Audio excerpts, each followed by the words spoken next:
Merci beaucoup d'être là aujourd'hui pour notre webinaire Réduire son impact carbone grâce aux solutions Microsoft, qui va durer une petite heure, enfin une heure en fait, ni petite ni grande, et pendant lesquelles on va être plusieurs à prendre la parole. Je veux bien qu'on passe à la slide suivante, s'il vous plaît, pour parler un petit peu des personnes qui sont autour de la table aujourd'hui. Premièrement, Patrick. Bonjour à tous, Patrick Dubois, co-directeur de Progelis. Merci d'être avec nous. Magali. Bonjour à tous, donc Magali Genevaux, consultante en accompagnement au changement au sein de Progelis. Et Maude. Bonjour, donc Maude Boniface, chef de projet, consultante en accompagnement au changement également. Merci Maude, et moi-même, donc Lucille, qui serait là aujourd'hui en tant que modératrice et animatrice de ce webinaire. Donc si vous avez la moindre question, comme vous venez de le faire, pour nous confirmer que tout fonctionne, vous pouvez utiliser donc la petite fenêtre à droite de votre écran pour nous poser vos questions. On les traitera toutes au fur et à mesure. Et puis on a une autre personne qui est présente, mais qui n'est pas sur la slide, c'est Romaric, qui est la personne qui va répondre à vos questions et vous écrire dans le chat aussi, qui vient juste de vous écrire que vous ne pouvez ne pas hésiter à poser vos questions dans le chat. Donc on peut y aller. Pour commencer, donc un petit aperçu du sommaire de la session d'aujourd'hui. Donc premier sujet, les enjeux, donc de réduire son impact carbone grâce aux solutions Microsoft, mais aussi de manière un petit peu générale. Deuxième partie, comment réellement les solutions Microsoft vont nous permettre de réduire notre impact carbone. Et la troisième partie sont comment on va pouvoir accompagner nos utilisateurs dans leurs usages pour eux aussi qu'ils nous aident à réduire notre impact.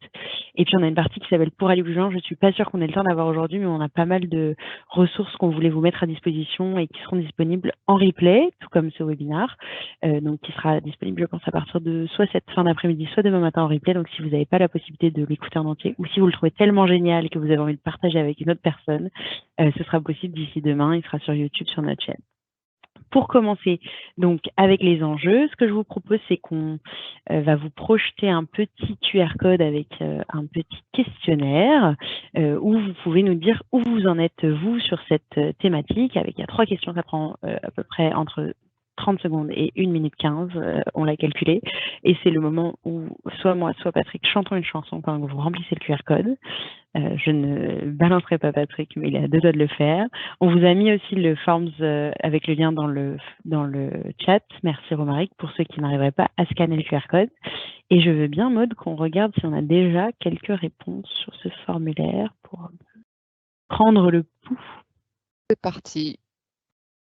Évidemment, juste avant le webinaire, Patrick m'a chanté une chanson, donc je l'ai dans la tête. Je n'ai qu'une envie, c'est de vous la chanter, mais je ne le ferai pas. Déjà 5 réponses. Donc la première question pour le formulaire, pendant que vous finissez d'y répondre, c'est quel est votre niveau de connaissance sur le sujet? Donc pour l'instant, on fait une moyenne à 2,5. Donc connaissance moyenne sur le sujet de l'impact carbone et des solutions Microsoft. OK. Et puis après, quelles étaient vos attentes sur le webinaire? Donc on avait plusieurs options. Comprendre ce qu'est l'impact carbone. OK. Améliorer ma consommation d'énergie et me sensibiliser à la RSE. Donc vous êtes plutôt nombreux sur les 3 premières. Il n'y a pas d'autres réponses qui ont été proposées. Et améliorer ma consommation. OK. Et pour, je crois, est-ce qu'il y a une troisième question? Non, il n'y a pas de troisième question, c'est la partie haute qui s'affiche là. 14, ça monte, c'est bien. Améliorer ma consommation, c'est intéressant, on va en parler. Et on a un autre, quel est-il? Quelles solutions sont réellement disponibles et pertinentes? Très bonne question, on va essayer de répondre à cette question aussi le plus précisément possible. Globalement, donc on va être plutôt sur améliorer la consommation et se sensibiliser à la RSE et aussi comprendre ce qu'est l'impact carbone.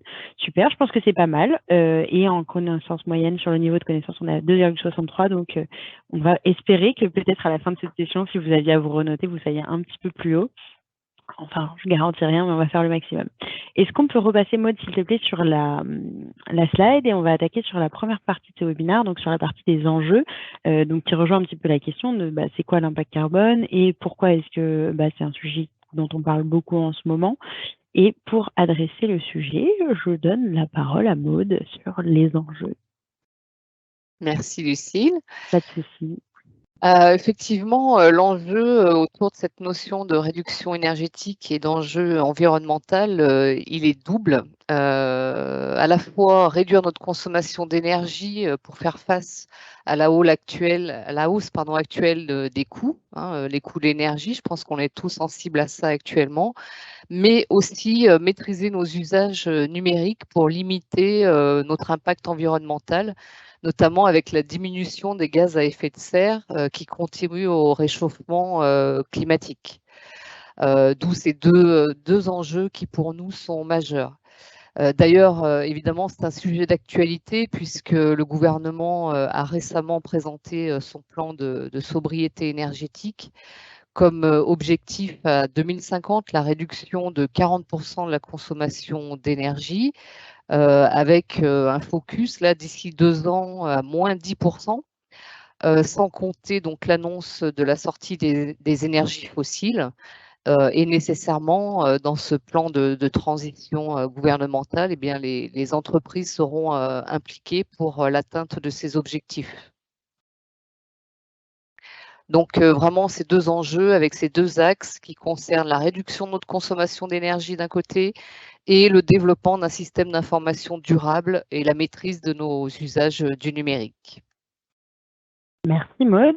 Alors, tu le disais, c'est intéressant, il y a pas mal de chiffres sur cette consommation d'énergie, notamment celle des entreprises, à qui on va demander de faire un gros effort dans les 2 années qui viennent, mais de manière plus générale dans les années qui viennent. On sait qu'il y a beaucoup de consommations électriques qui sont liées aux bâtiments dans les bureaux, mais aujourd'hui, c'est pas sur ce sur quoi on a décidé de se concentrer. Patrick, peut-être quelques chiffres qui sont assez intéressants? Oui, effectivement, aujourd'hui, la consommation énergétique liée à l'IT est assez importante, hein, puisque ça représente 10% de la consommation d'énergie au niveau mondial. Et dans ces 10%, deux cas que nous allons aborder aujourd'hui, qui est 25% de cette électricité est relative à nos infrastructures, réseaux et centres de données, et puis 38% à l'usage des technologies qui sont hébergées dans ces centres de données. Donc, on abordera dans cette présentation comment optimiser finalement ces deux gros chiffres, le 25% et le 38%. Merci Patrick. Et du coup, des chiffres d'autant plus impressionnants qui nous amènent à la slide suivante où on a vu l'enjeu, Maud, tu le disais, réduire sa consommation pour éviter ou ralentir le réchauffement climatique et réduire aussi sa facture. Et ça, c'est un petit peu le défi du moment. Les entreprises, pour répondre à ces nouvelles exigences de développement durable, c'est donc d'associer ces 3 dimensions avec des engagements à la fois économiques, sociaux, mais aussi environnementaux. Et ce sont finalement les 3 volets de nos politiques de RSE. Et cette dimension écologique ou environnementale doit véritablement devenir un levier de croissance pour nos entreprises, mais je dirais même un pilier de notre engagement social, par exemple pour améliorer la marque employeur, notamment pour fidéliser les collaborateurs et puis attirer de nouveaux talents qui sont engagés et responsables. D'où cette comment dire, diapositive là en 3 dimensions, hein, qui fait bien ressortir ce volet environnemental qui va sous-tendre les 2 autres. Merci Maud. Et donc, on l'a vu, donc ce gros défi avec des chiffres de consommation électrique ou de consommation d'énergie qui sont impressionnants sur le numérique. La question donc qu'on s'est posée pour préparer ce webinaire et pour laquelle vous êtes sûrement inscrits, c'est comment est-ce qu'on peut faire grâce aux solutions Microsoft pour réduire notre impact énergétique et notre impact carbone. Et donc, pour commencer à y répondre, du coup, Patrick, tu voulais nous présenter cette slide sur la partie dépenses énergétiques des entreprises. Clairement, toutes les entreprises, ou en tout cas dans les prochains mois et années, l'ensemble des entreprises vont avoir une démarche éco-énergétique et réduction de l'impact carbone qui va adresser chacun ou chacune des parties de son entreprise. La partie bâtiment, sa partie mobilité, et sa partie consommation d'eau, etc. Aujourd'hui, le focus qu'on a décidé de faire est sur la partie IT et comment les solutions Microsoft peuvent permettre de répondre à une partie de ces enjeux. Donc, si on fait un focus sur la partie IT, 3 éléments clés qui sont utilisés ou qu'on peut utiliser via les solutions Microsoft, c'est tout d'abord la partie mesure et gouvernance, qui est une partie indispensable à mettre en place dès le départ pour connaître son point de départ, définir un point d'atterrissage ou une cible qui est atteignable et mesurer finalement l'impact et communiquer régulièrement sur l'impact carbone que l'on peut optimiser. Et puis ensuite, 2 gros volets. Le volet solutions Microsoft et comment ces solutions, et on va le voir dans les prochaines slides, permettent de répondre nativement finalement à cette réduction d'impact carbone et comment l'usage de ces solutions permet d'aller encore un peu plus loin dans l'optimisation de notre impact carbone. Pardon, c'est à moi de parler. Oui, Merci Patrick. Donc j'en profite parce qu'on avait une question, notamment quelqu'un qui nous demandait par rapport aux chiffres qu'on avait présentés, quels étaient les chiffres liés à la fabrication du matériel informatique. Donc c'est un chiffre qu'on n'avait pas choisi d'afficher aujourd'hui pour être plus focus, mais je vous le donne. Il y a 37% des émissions de gaz à effet de serre du secteur du numérique qui sont liées à la fabrication du matériel informatique. Donc c'est évident que ça n'est pas neutre. Mais c'est juste quelque chose sur lequel aujourd'hui, nous, on va pas forcément avoir de solution concrète à proposer. Et en effet, quelqu'un me fait la remarque dans le chat que c'est des chiffres qui sont importants, mais aussi à pondérer, puisqu'il y a beaucoup d'autres éléments qui composent le bilan carbone d'une entreprise. On vous a mis dans le chat le lien complet d'une étude qui s'appelle l'impact de notre consommation et qui résume en effet tous les chiffres, ou en tout cas plus de chiffres que ceux qu'on a choisi de présenter aujourd'hui sur ce sujet. Donc si ça vous intéresse, n'hésitez pas à cliquer sur le lien. Patrick, par rapport à ce que tu disais, on continue. Du coup, tu parlais de solutions Microsoft, tu parlais d'Azure. Quels sont les engagements de Microsoft par rapport à cette partie impact carbone? Alors, effectivement, un des bénéfices d'utiliser les solutions Microsoft c'est de profiter des engagements que Microsoft et des investissements que fait Microsoft actuellement. Donc, comme vous pouvez le voir, en 2030, l'objectif de Microsoft est d'être en bilan carbone négatif et d'ici 2050, d'avoir remboursé finalement la dette carbone que Microsoft a générée depuis sa création. Ça représente un investissement massif, plus de 840 millions d'euros aujourd'hui que Microsoft a décidé d'investir sur 4 ans pour atteindre ces objectifs-là. Donc, utiliser les solutions Microsoft nativement, c'est déjà profiter finalement de tout cet investissement et cette ingénierie que Microsoft met en place depuis maintenant plusieurs années. Donc ça, c'est une ingénierie qui est mise par exemple, en opposition, si on a des gens aujourd'hui qui ont des infrastructures chez eux, on-prem ou dans des data centers eux-mêmes qui ne sont pas forcément pensés dans un objectif de réduction énergétique ou choses comme ça. Tout à fait. Aujourd'hui, maintenir son data center, par exemple local, à niveau de performance énergétique optimum, si on peut le formuler comme ça, représente finalement un investissement très important que unitairement les sociétés auront du mal à prioriser ou à effectuer. Microsoft, via ses data centers aujourd'hui, dès sa conception, prend en compte cet impact énergétique, cette consommation énergétique, cet impact carbone, que ce soit en électricité, en climatisation, en construction même du bâtiment, ce qui fait que, à nouveau, nativement, quand j'utilise un service Microsoft ou un serveur hébergé dans Azure versus le déployer sur mon infrastructure locale, je bénéficie d'un bilan carbone qui est déjà optimisé, ou en tout cas beaucoup plus optimisé que moi, à mon niveau, chef d'entreprise, DSI, CTO, je pourrais faire. Les utilisations de Azure, et ici ce sont que quelques exemples qu'on a décidé de cibler, mais en fonction du contexte client, on peut avoir bien d'autres cas d'usage. Un projet de transformation de son SI qui vise à utiliser au maximum la technologie Azure, on s'aperçoit que par expérience, quand on réalise ce type de projet, on a à peu près 20% des serveurs qui sont utilisés aujourd'hui on-prem, qui sont décommissionnés parce que finalement non utilisés ou plus utilisés. Ils étaient là, ils tournaient. Finalement, personne en faisait vraiment usage ou un usage important. Donc, ces 20% qu'on ne va pas migrer, c'est 20% de consommation électrique et un impact carbone qu'on ne va pas consommer demain et qu'on consomme aujourd'hui. Donc, une meilleure performance data center, forcément, plus une réduction finalement du nombre de machines, du nombre de serveurs que je vais transporter dans le monde Azure. Des avantages complémentaires, aujourd'hui, quand on fait un investissement dans son data center ou qu'on achète des serveurs, on les dimensionne pour une certaine durée de vie. Je les achète, je les amortis sur une durée, par exemple, de 5 ans. Ils sont taillés en termes de performance pour tenir ces 5 années. Et donc, j'achète des machines chères, avec énergivores en fabrication et en impact carbone, parce que je dois tenir ces 5 années. Avec Azure, l'avantage, c'est qu'on peut adapter au fur et à mesure de sa consommation les performances du serveur ou des serveurs qu'on utilise pour faire tourner ces applications métiers. Et donc, cela permet d'avoir finalement un impact carbone toujours ajusté par rapport à ses besoins métiers, à la hausse, mais également à la baisse.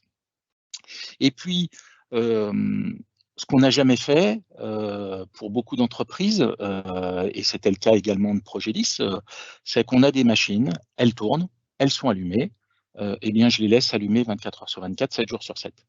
Et les technologies modernes permettent d'avoir le monitoring nécessaire ou la supervision nécessaire pour savoir quand ces machines sont réellement utilisées, si elles sont toutes utilisées ou si je peux en arrêter une partie parce que j'ai moins de charge, parce que je n'ai pas d'utilisateurs soir et week-end. Et donc, ce sont des kilowatts qui ne sont pas finalement consommés et donc un impact négatif, un impact carbone qui finalement n'est pas créé. Donc on fait deux avantages, on économise de l'énergie et en plus on réduit l'impact carbone de son infrastructure. Comme vous pouvez le voir, juste deux chiffres, un data center ou des serveurs placés dans Azure, c'est jusqu'à 93% d'économie d'énergie et puis 98% plus économe en CO2, aussi parce que Microsoft a décidé massivement d'investir sur de l'énergie verte et aujourd'hui les différents data centers de Microsoft sont à peu près alimentés entre 70 et 98% par de l'énergie verte en fonction de leur localisation géographique. Alors, donc voilà Patrick, des exemples d'utilisation d'Azure. Bien sûr. J'ai une question pour toi. Donc, du coup, je t'interromps de manière très subtile, comme à mon habitude. La question, elle est de savoir si, du coup, cette baisse de l'impact carbone grâce à Azure, elle est vraie, même si on sait qu'il y a de la redondance pour les sauvegardes de fichiers dans Azure par rapport à une solution locale où il y a peut-être moins de redondance. Pardon. Alors, effectivement, la redondance est un élément qui crée un peu plus d'impact carbone finalement, mais qui est largement compensé par la bonne définition des performances de la machine. Il faut également travailler, la redondance, c'est comme un peu pour les sauvegardes, on a tendance à garder très longtemps des données, alors que finalement, on pourrait réduire la durée de rétention des données. Donc, transporter vers Azure, on bénéficie de redondance, ça injecte finalement un impact carbone un peu supérieur, mais largement compensé par tailler les machines à la bonne performance et également réfléchir à l'intégralité finalement de son système d'information pour savoir les durées de rétention de sauvegarde de données. Est-ce que cette machine de développement a nécessité à rester allumée 24 heures sur 24, 7 jours sur 7? Donc il faut vraiment faire la mesure au global de son système d'information plutôt que unitairement. Merci Patrick. Pour ceux d'entre vous qui nous demandaient d'où viennent les chiffres qui sont sur cette présentation, on vous a mis le lien dans la conversation. Donc c'est des sources Microsoft, mais ce sont des sources quand même existantes. Donc n'hésitez pas à consulter le lien qui vous a été mis à disposition. Deuxième volet du coup de la réduction de l'impact carbone avec les solutions Microsoft, Patrick, sur la partie VDI, donc Azure Virtual Desktop. Qu'est-ce que tu peux nous dire là-dessus? Moi, je peux vous en dire plein de choses, mais en quelques exemples très concrets, Azure Virtual Desktop, ça va nous permettre d'avoir un impact carbone intéressant.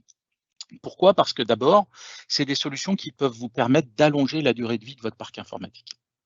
Aujourd'hui, c'est un peu la course à la performance sur les ordinateurs portables, sur lequel, pour des raisons performance, comptables, on a tendance à renouveler très régulièrement finalement notre parc informatique.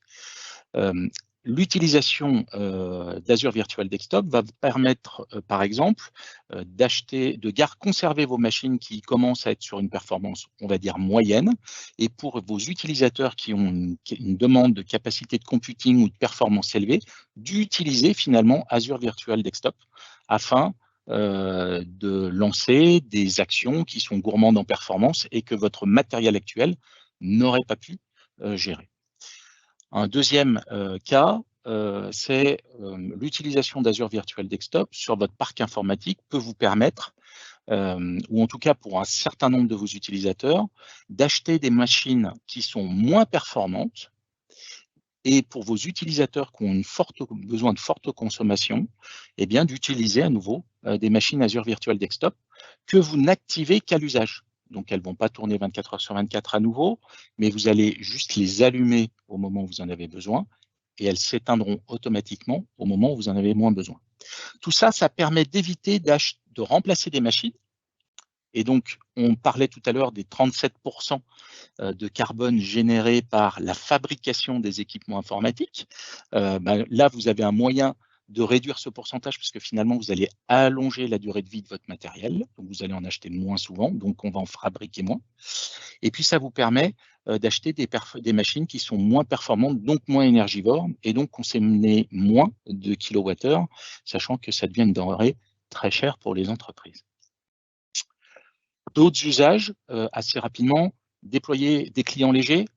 Aujourd'hui, surtout, on le voit chez certains nombres de nos clients, dans le domaine industriel, je déploie un terminal qui finalement fait que de l'affichage, qui ne tombe très rarement en panne, dont la durée de vie est très très longue, moins de fabrication d'équipements, durée de vie allongée, et finalement un impact énergétique et carbone qui est inférieur.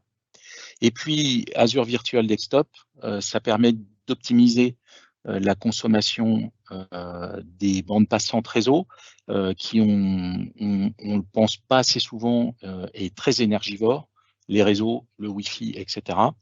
Eh bien, la virtualisation de postes de travail, ça permet que vos données, vos gros documents, ils soient échangés à l'intérieur des data centers de Microsoft et finalement, il n'y a qu'un flux d'affichage beaucoup plus léger qui est transporté à travers les réseaux dans le monde et donc on réduit la consommation des réseaux et donc on optimise son impact carbone. Et puis derrière tout ça, on revient sur le premier point, on a Azure et Azure égale un environnement, comme on l'a expliqué auparavant, très optimisé en point de vue carbone. Donc c'est le deuxième effet qui se coule, si je peux le formuler comme ça, d'utiliser des solutions de type Azure Virtual Desktop. Merci Patrick. J'ai une question qui va nous mener tout droit à la slide suivante. Donc je voudrais remercier la personne qui l'a posée. C'est la transition idéale. Une personne qui nous dit qu'avec Teams, SharePoint ou OneDrive, il faut se méfier du versioning des documents. On peut avoir très rapidement des volumes de données qui doublent, voire triplent en quelques mois. Et du coup, ça nous amène à la slide suivante qui était sur la partie plutôt Microsoft 365. Je ne sais pas si tu veux répondre à la question puis présenter la slide ou l'inverse. Je vais répondre à la question et puis qui fera une transition avec le reste. Effectivement, j'ai parlé tout à l'heure de mesures et de gouvernance. J'ai parlé de rétention des données que l'on sauvegarde. Et vous avez raison. C'est tellement facile le versionning que très facilement, on garde tout, beaucoup, longtemps, et ça multiplie les données. Donc, on a des solutions il faut les gouverner et il faut une vraie politique de gestion des données et il faut configurer ces différentes solutions pour qu'elles soient trouver l'équilibre entre le besoin de votre entreprise et finalement l'impact carbone. Une société pharmaceutique va avoir besoin de garder énormément de données dans le temps pour des raisons légales, mais finalement, une société qui fabrique du béton, potentiellement, la durée de rétention légale de ces données d'entreprise est inférieure. Donc, il faut trouver cet équilibre entre j'utilise des fonctionnalités, des solutions et je conserve de la donnée versus les contraintes métiers que mon entreprise a. Et c'est cet équilibre fin à travers la gouvernance qu'il faut mettre en place. Et ça rejoint le point de l'utilisation de Microsoft 365, plus de collaboration. Attention effectivement à la capacité de données qu'un groupe de personnes peut générer en travaillant collectivement. Ça se gouverne, on fait du ménage et on le verra dans le chapitre usage où je pense qu'il y a des choses assez intéressantes à faire. Mais des solutions collaboratives égale moins de déplacements, ça c'est certain, on l'a tous vu dans la période difficile du Covid. Et finalement, les entreprises ont, pour une grosse partie, continué à très bien fonctionner. Et donc, moins de déplacements égale un impact carbone réduit.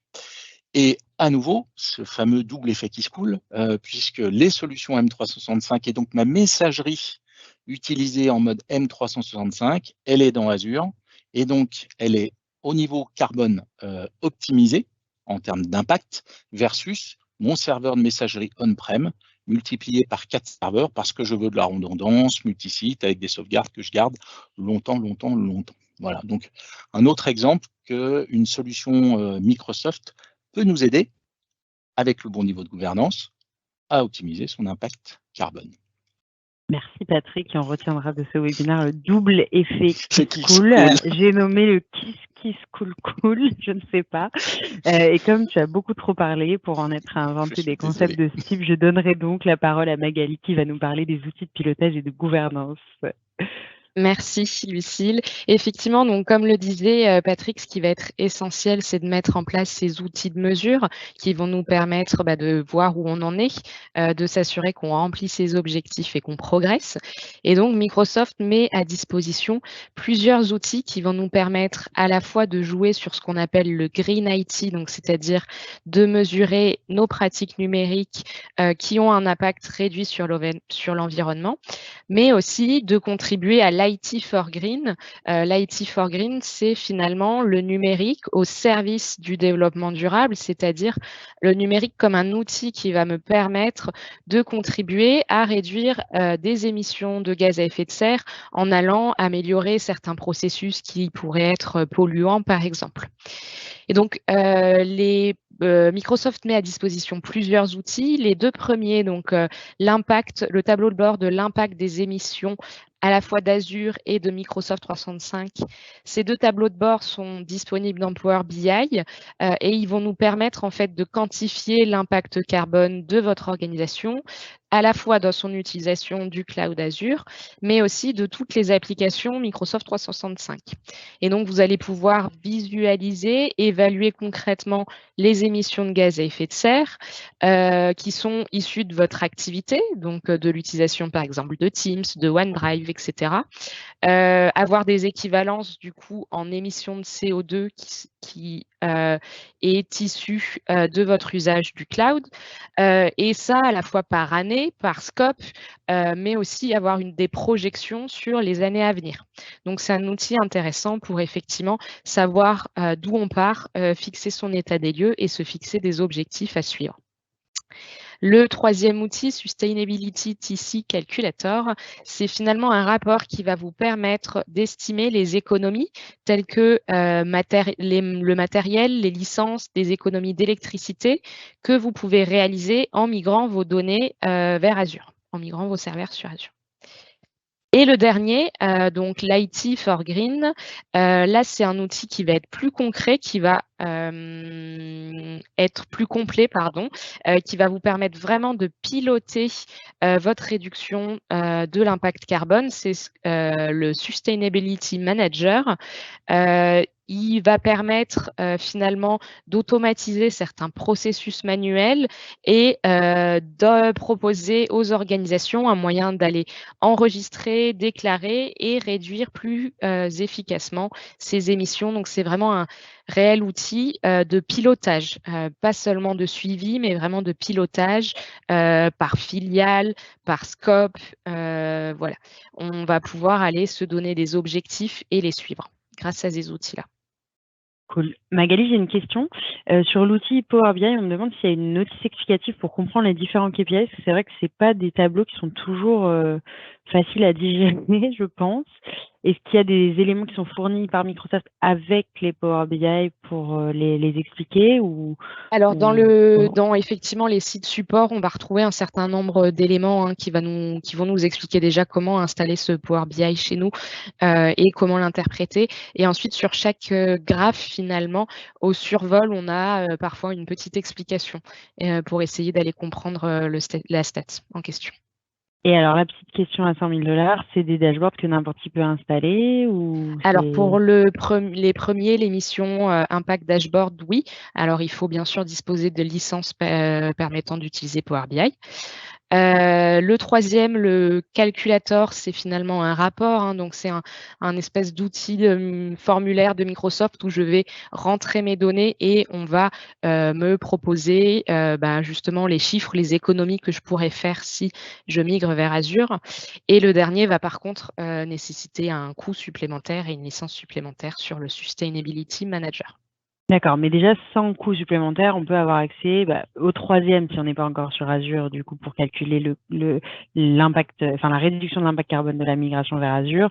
Et les deux premiers, si on a des licences Power BI, on peut installer le dashboard oui, tout à fait. Et voir sa conso. C'est ça, Cool. tout à fait, voir son état des lieux, effectivement.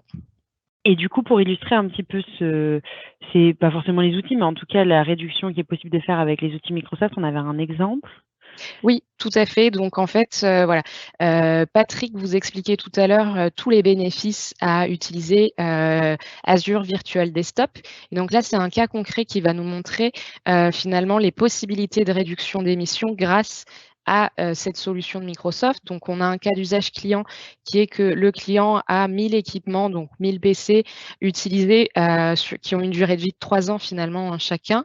Le coût d'achat de ces équipements, il est d'1 million et sur 3 ans, ils émettent 228 tonnes de CO2. Donc, après 6 ans, on arrive à un calcul de 2 millions de coûts et de 456 tonnes de carbone émis. Et finalement, c'est la partie de droite. Si on met en place pour ce client du matériel moins performant, donc par exemple 1000 surfaces laptop, avec l'installation et l'utilisation d'un client léger Azure Virtual Desktop, eh bien, au bout de 6 ans, on arrive sur une réduction à la fois des coûts financiers et des coûts carbone. Donc, en combinant les coûts d'achat plus les coûts d'utilisation d'Azure Virtual Desktop, on arrive à 878 000 €. Et en termes d'émissions carbone, donc en cumulant effectivement les tonnes de carbone émises à l'utilisation des surfaces et les tonnes carbone émises à l'utilisation des bureaux virtuels Azure, on arrive à 352 tonnes de carbone émises au total sur 6 ans. Et donc finalement, quand on compare l'avant et l'après, on arrive à un gain en termes de coût à moins 56% et une perte de réduction de 12%, ce qui est vraiment non négligeable.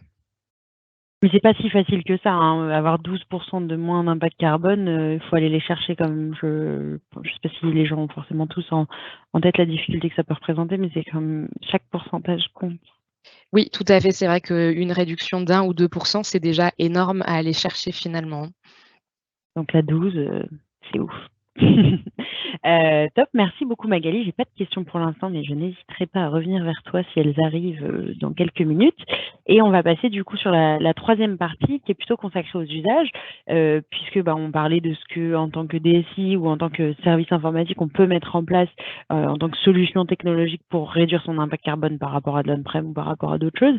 Mais il faut dire aussi qu'une partie de l'impact, il vient des usages et de la manière dont les utilisateurs vont faire appel aux solutions. Et du coup, c'est Maud, je crois, qui va nous présenter quelques outils qui peuvent permettre de sensibiliser les utilisateurs sur ces sujets. Exactement, parce que effectivement, pour agir, il semble évident qu'il faut d'abord comprendre de quoi on parle et quel est l'impact de son propre usage du numérique, parce que on l'a vu effectivement en introduction que l'usage du numérique aujourd'hui est exponentiel et qu'on n'en maîtrise pas forcément tous les contours, parce que quelquefois ça peut apparaître comme immatériel, or les impacts sont réels. Et du coup, on a souhaité vous présenter en fait cette calculatrice du numérique responsable proposée par l'Institut du numérique responsable et qui du coup permet justement de calculer et de prendre conscience à tout un chacun de sa propre consommation et du coup de son empreinte carbone. C'est un des outils qui permet notamment de se mobiliser pour agir déjà en comprenant donc quel est l'impact de ses propres usages et comportements du numérique et dans l'objectif bien sûr d'informer les utilisateurs et puis de pousser à la modification des comportements. Donc c'est un des outils qui permet donc de calculer son impact numérique professionnel, mais également on pourrait extrapoler sur ses usages personnels. Et puis dans la continuité de cet outil, en fait, un deuxième, sur la même façon, en fait, la bonne idée, c'est aussi de pouvoir donner des exemples concrets et donc, par exemple, d'utiliser le calculateur assez sympa proposé par l'ADEME, qui permet tout simplement de transposer finalement la consommation CO2 en équivalent concret d'objets ou de services du quotidien, pour là aussi mieux sensibiliser, renforcer la prise de conscience, parce que des fois, ça reste toujours un peu abstrait. On parle, tout à l'heure, on parlait voilà, de la redondance des documents et des multiples versions. Donc, pour pouvoir vraiment avoir cette prise de conscience sur l'impact du numérique, eh bien, c'est important de pouvoir faire des équivalences parce qu'il est évident que c'est bien plus parlant que, par exemple, d'indiquer que le coût en CO2 d'un smartphone, c'est-à-dire à la fois dans sa fabrication, son utilisation et sa fin de vie, eh bien, c'est équivalent à 200 000 litres d'eau du robinet ou à plus de 11 000 km en TGV, par exemple. Donc, s'appuyer sur ce genre d'outils, ça permet aussi d'informer, de sensibiliser pour vraiment mobiliser les collaborateurs parce qu'en termes d'impact, bien qu'on s'appuie sur des solutions Microsoft qui sont bas carbone, eh bien, on va pouvoir encore améliorer notre performance. Et ça, du coup, Maud, ça va rentrer dans l'idée de faire des campagnes de sensibilisation auprès de ces utilisateurs pour changer un petit peu leurs usages. C'est en première étape, je leur fais comprendre quel est leur impact carbone ou ce que ça représente réellement pour donner du concret dans le début d'une démarche de changement. Exactement, c'est pour transposer finalement à son impact numérique qui peut sembler immatériel avec des vrais exemples concrets d'équivalence par exemple, voilà, en repas végétarien ou en fabrication de jeans ou de kilomètres en voiture. Donc, ça permet de matérialiser concrètement ce qui peut sembler un petit peu abstrait. Cool, merci beaucoup. On me dit dans l'oreillette que le lien qu'on a transmis ne fonctionne pas le deuxième, donc on va essayer de voir si on peut vous en fournir un deuxième. Il n'y a pas de problème là-dessus et on vous les mettra. Et j'en profite pour donner la parole à Magali sur la partie du coup dédiée à la communication sur les usages vertueux.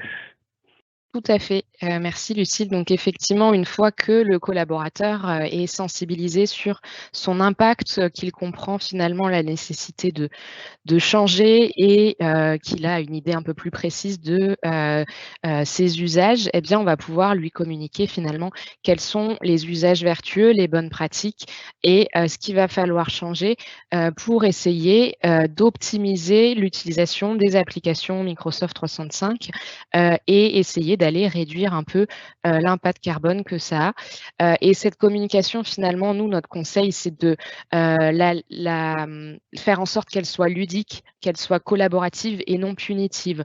Voilà, c'est pas le non, ne fais pas ça, c'est pas bien, mais c'est qu'on va t'encourager de façon créative, ludique, à adopter justement ces bonnes pratiques et ces usages.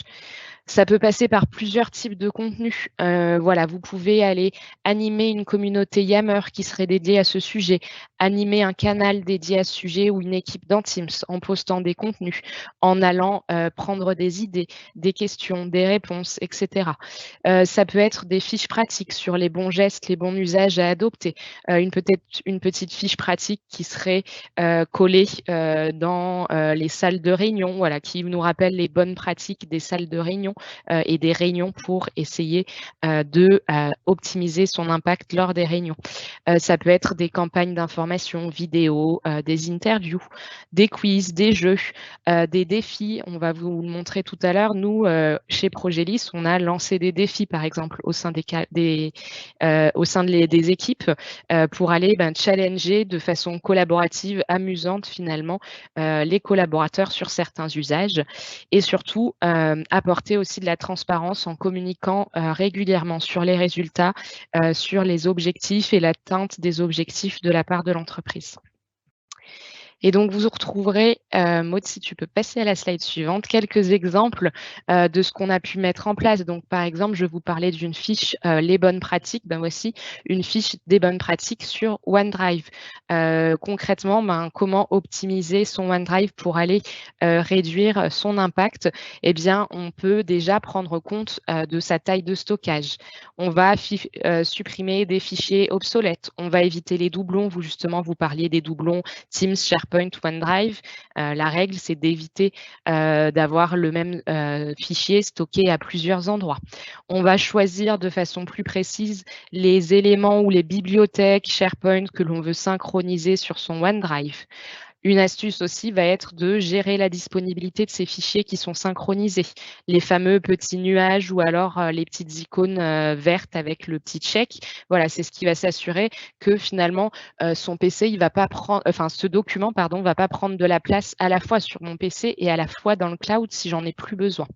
Voilà, toutes sortes de bonnes pratiques sur l'utilisation de OneDrive avec toujours le petit rappel aussi des chiffres. De quoi parle-t-on? C'est en bas à droite. Stocker des fichiers sur OneDrive, c'est 0,428 grammes de CO2 par MO par an. Voilà. Donc, comme ça, le collaborateur sait de quoi on parle et a les bonnes pratiques pour finalement aller faire en sorte que son usage de OneDrive soit plus vertueux possible. Et ça, Magali, mine de rien, ça paraît acquis. On peut se dire, ah bah oui, non, mais tout le monde le sait. Pour autant, ce ne sont pas des fonctionnalités qui sont si connues des collaborateurs. Pour donner un retour, nous, on a fait le challenge en interne chez Progelis. Moi, cet endroit-là, j'y avais jamais été de chez OneDrive et je pense qu'il y a beaucoup d'utilisateurs même qui savent pas forcément ce qui se passe quand j'appuie sur le nuage ou quand j'appuie sur le petit vert. Est-ce que ça peut créer? Et du coup, c'est important de leur expliquer. Oui, tout à fait. Alors, on a les fonctionnalités de base du partage où j'évite les doublons de fichiers. C'est du bon sens, généralement, c'est connu. Mais par contre, aller de façon plus avancée, gérer le statut de synchronisation de ces fichiers, là, généralement, effectivement, c'est des choses qui ne sont pas connues de la part des collaborateurs. Et donc, justement, tu évoquais, Lucille, le challenge OneDrive. Suite à la publication de cette fiche pratique, on a lancé un challenge en interne. Nous, par exemple, c'était notre challenge de l'été, d'aller réduire d'au moins 20% le stockage de notre OneDrive grâce à toutes ces bonnes pratiques. Pour information, grâce à ce challenge, nous avons réduit de 20% notre stockage total sur le OneDrive, mais Maud y reviendra tout à l'heure. Et vous avez ici où il y a des gagnants et des perdants, mais surtout des gagnants. Oui, Lucille, effectivement, je pense que tu as été ravie de gagner. Moi, je suis très, très fière d'avoir gagné, mais bon, c'est pour dire que, en fait, je pense que pas mal de gens se sont pris au jeu et c'était vachement intéressant. C'était pendant l'été et l'impact est assez important. Chacun, ça m'a pris 5 minutes ou ça a pris à chaque personne 5 minutes. Et quand on voit le nombre de données à la fin, c'est assez impressionnant ce qu'on peut réussir à faire avec des petites actions de sensibilisation. C'est ça. Et je pense que ça a d'autant plus marché que c'était sous la forme gamifiée de jeu plutôt que de attention, il faut suivre les consignes. Et vous avez un autre exemple dans la slide suivante sur un quiz, par exemple, qu'on va mener pour l'usage d'Internet. Voilà, vous connaissez tous le petit jeu Qui veut gagner des millions? Et bien là, c'est qui veut gagner des bons points, qui veut réduire son impact avec voilà, quelques questions pour sensibiliser les collaborateurs sur l'usage d'Internet. Voilà. Alors, j'ai une question pour toi, Magali. On me demande si les fiches pratiques sont mises à disposition par Microsoft. Mais en fait, c'est pas des fiches Microsoft Non, qu'on vient c'est de ça. voir. Tout à fait. Là, c'est des fiches que l'on a construites, nous, chez Progelis. Pour l'instant, Microsoft ne met pas à disposition ce type de bonnes pratiques, en termes d'usage, en tout cas, dans les sites support ou les fiches qui sont créées par Microsoft. Merci, Magali. Merci. Et du coup, donc ça, c'est le quiz. Et pardon, j'avais oublié qu'on devait aller sur la suite. Et ben, du coup, on va laisser la parole à Maude pour la partie justement sur les actions dont parlait Magali et comment faire pour les pérenniser dans le temps. Merci. Et du coup, en effet, dans la suite de ce que vient d'expliquer Magali, il est important que la transformation vers le numérique responsable s'inscrive vraiment dans la durée. Parce que je pense que vous l'aurez compris, il s'agit vraiment d'éduquer et de transformer durablement les comportements concernant nos usages du numérique.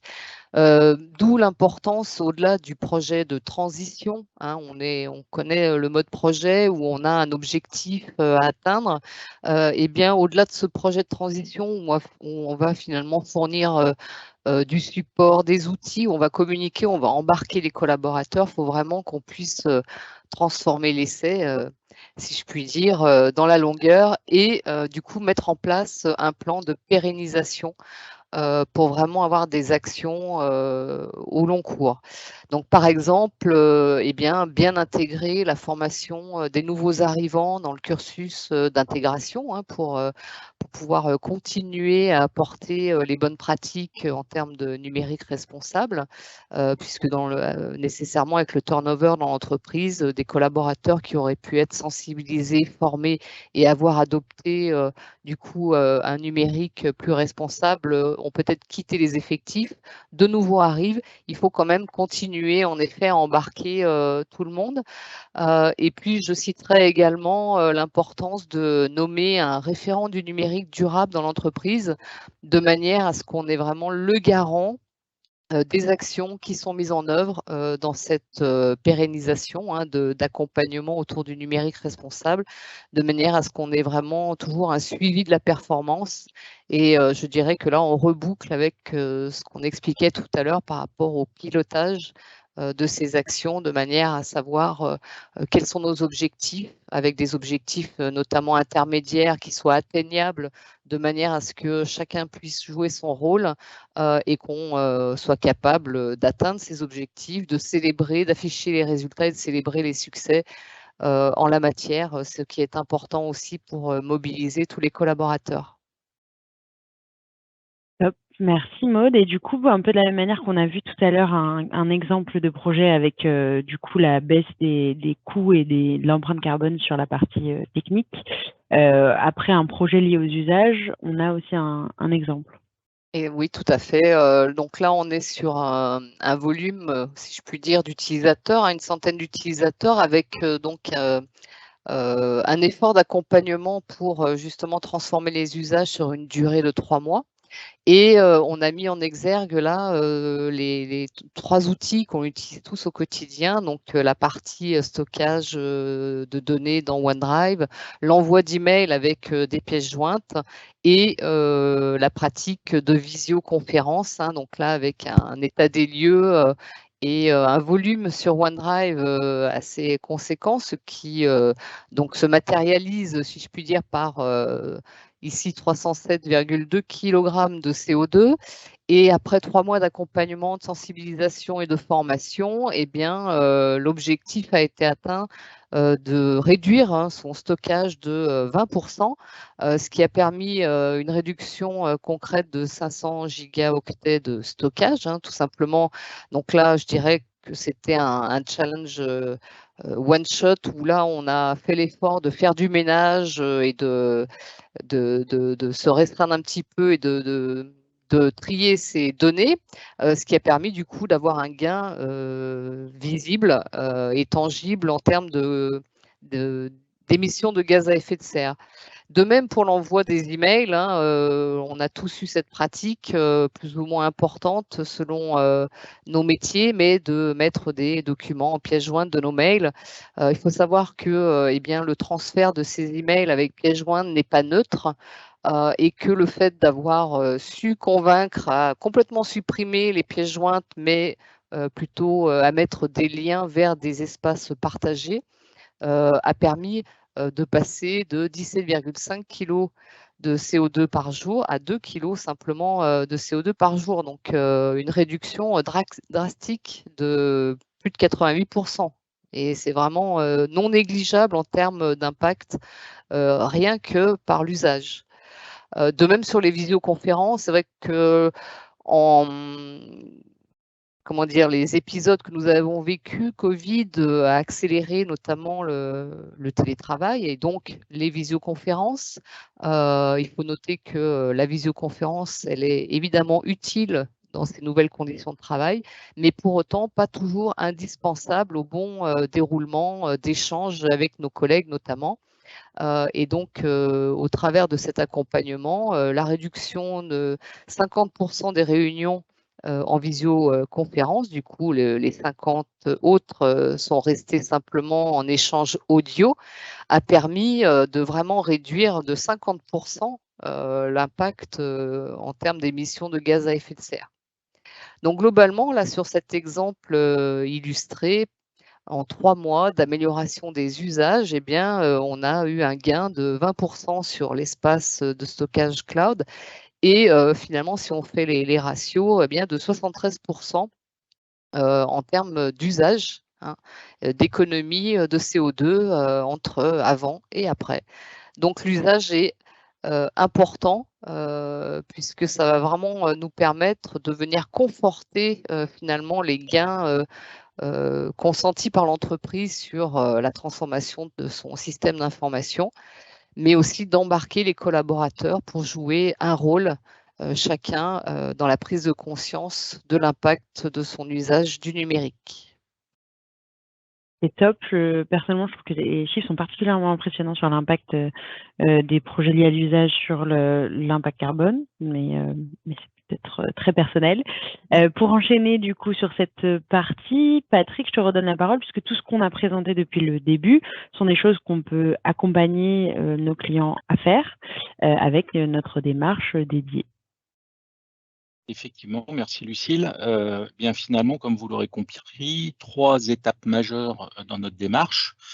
La partie évaluer, mesurer, gouverner, comme on l'a expliqué, mesurer le point de départ, définir une cible, mesurer le progrès et le communiquer, et surtout gouverner l'usage des outils et des données. Le deuxième point, c'est sous-jacent, c'est transformer le système d'information. On a vu les impacts positifs qu'on pouvait avoir en adoptant des technologies récentes fournies par Microsoft, autant au niveau hébergement de données que sur la partie M365 ou encore l'utilisation de certaines technologies comme le poste de travail virtuel.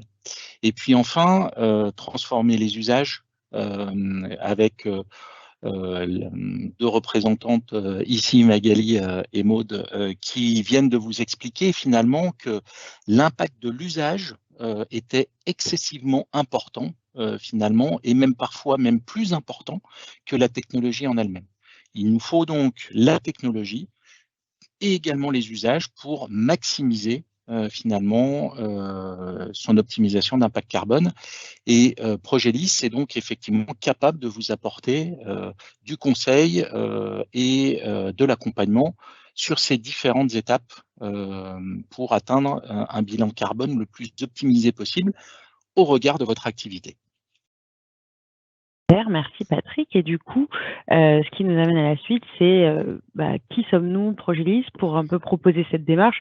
Des gens qui l'ont appliquée à eux-mêmes, peut-être? Alors oui, on a fait la première chose, c'est on s'est dit avant de d'aider nos clients et de leur appliquer la méthodologie, testons-la sur nous-mêmes. Et on a pris 2 engagements qui sont assez importants, puisque en cette fin d'année 2022, nous atteindrons notre neutralité carbone avec compensation. Puisque c'est un challenge quand même, comme vous avez pu le voir, technologique et usage très important. Là, on n'a parlé que de la partie IT, mais Progelis c'est également appliqué finalement une démarche neutralité carbone sur le reste de nos activités, la mobilité, nos bâtiments, etc. Donc, on s'est fixé cet objectif de neutralité carbone avec compensation sur 2022 et un objectif encore un peu plus challengeant qui est en 2025, une neutralité carbone complète. Alors, on vous a donné quelques exemples finalement de qu'est-ce qu'on s'est appliqué comme étapes et choix pour vous montrer que finalement, il y a beaucoup de sujets à travailler, ça prend du temps.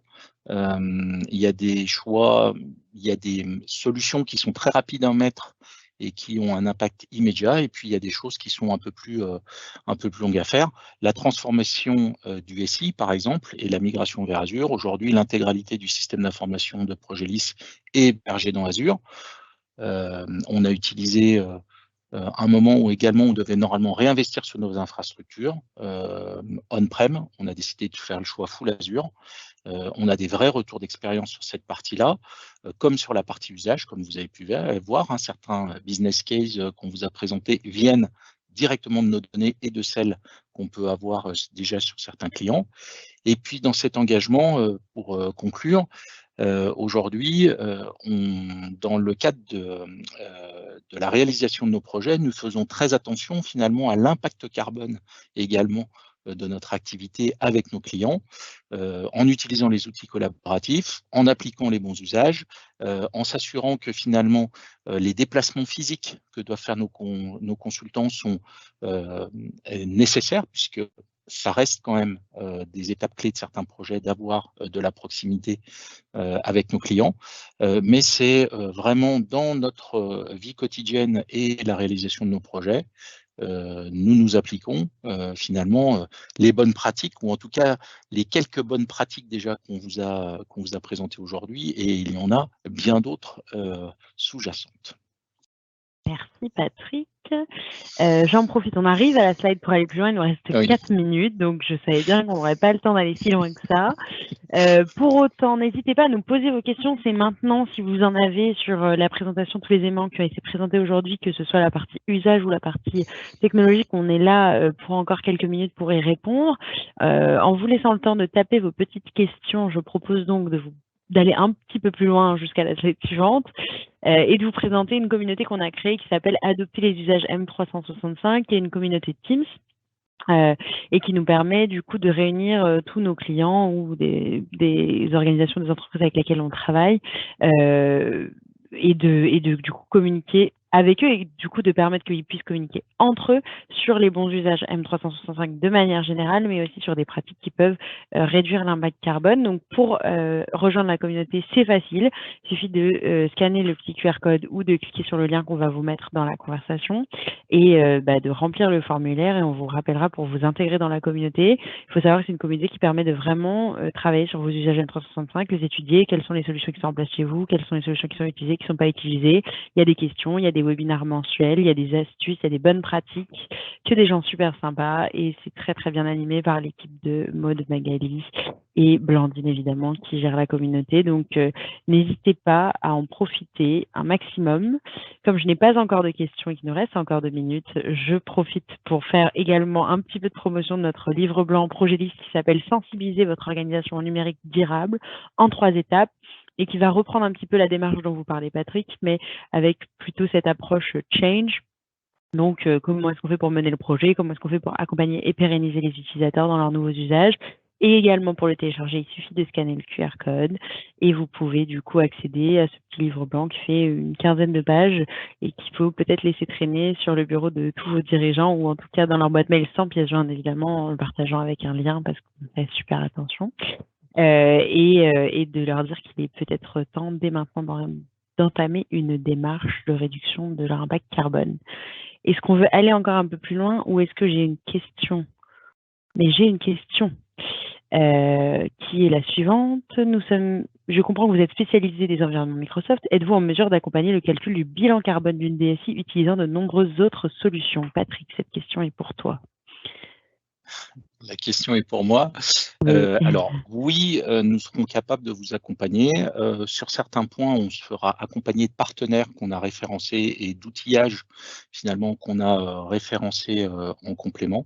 Mais effectivement, on peut se faire une petite réunion de qualification un peu plus poussée pour définir le scope et avancer avec vous sur ce sujet-là sans problème. Superbe, merci Patrick. J'en profite donc pour présenter cette petite slide puisqu'il reste une minute et qu'on n'a pas d'autres questions pour l'instant, qui revient sur le fait que Progélis est un partenaire Microsoft depuis sa création, qui fait partie du groupe Bluesoft, voilà, et que nous intervenons sur 6 domaines d'intervention que sont la réussite de projet, la communication unifiée, l'adoption des usages, les environnements de travail, la sécurité, le cloud, les applications, les plateformes, qu'on est certifié Gold de Microsoft 16 fois, qu'on a 9 Advanced P de Microsoft, qui est le nouveau système de certification Microsoft. Aujourd'hui, Progélis, c'est 94 collaboratrices avec plus de 350 certifications individuelles. Voilà, une équipe dédiée au change et à l'adoption, on l'a vu un petit peu aujourd'hui avec Magali et Maud, mais elles ne sont pas que deux. Elles ne sont pas que deux d'ailleurs, puisqu'ils sont plusieurs. Des chefs de projet qui sont également certifiés. On a la capacité de vous accompagner à la fois sur la partie conseil, mais aussi sur la partie licence. Donc, si vous avez besoin d'acheter des licences Microsoft pour compléter votre dispositif, c'est quelque chose qui est envisageable également. J'ai une question, merci. Concernant les outils de pilotage de Microsoft, comment peut-on en découvrir un peu plus? Qui voudrait répondre à cette question? Je prends les volontaires à cette heure-ci. Ne vous battez pas. Non. Patrick prend la question, merci. Oui, je peux écouter pour les personnes qui sont effectivement intéressées, si vous pouvez lever la main, si je peux le formuler comme ça, ou peut-être poster ou nous recontacter. On fera une session finalement deep dive sur l'outil ou sur les outils et sur lequel en fait ils sont connectés à notre environnement de production et donc on peut vous montrer des données réelles et vous expliquer, et ça rejoint un peu la question qui avait été posée à Magali de finalement est-ce qu'on a l'explication de qu'est-ce que chaque graphe signifie. Donc ça effectivement on peut organiser sans problème un petit deep dive sur cette partie-là. En sachant du coup, Patrick a raison, que vous pouvez nous contacter assez facilement puisque dès qu'on aura le replay du webinaire qui sera en ligne, on vous enverra le lien par mail et donc vous pouvez nous répondre en nous disant « moi, je veux en savoir plus sur les solutions » et on planifiera du coup une démonstration des outils pour pouvoir aller plus loin sur ce type de projet avec vous. Et puis c'est une bonne opportunité de rejoindre la communauté sur laquelle, entre autres, ces thématiques-là sont déjà et seront de plus en plus abordées. Voilà. Je refais la promo au passage. Ouais, merci beaucoup Patrick pour cette magnifique promotion. Je crois que j'ai encore une question qui était comment revoir votre présentation. Je viens de le dire mais je le redis, du coup on vous l'enverra cet après-midi ou demain matin avec le replay en vidéo et je crois qu'on met les slides aussi en PDF, donc si vous voulez les partager avec des liens et pas des pièces jointes, ce sera encore mieux. Voilà, je crois que je l'ai dit pour la 12e fois aujourd'hui, il est 15h02, je vous propose que l'on mette fin à cette session. Merci beaucoup Maud, Magali et Patrick d'avoir pu l'animer. C'était trop cool. Et puis, merci à vous tous qui l'avez écouté. Passez une très belle journée et à bientôt. À bientôt. Merci beaucoup. Au revoir. Merci à tous. Au revoir.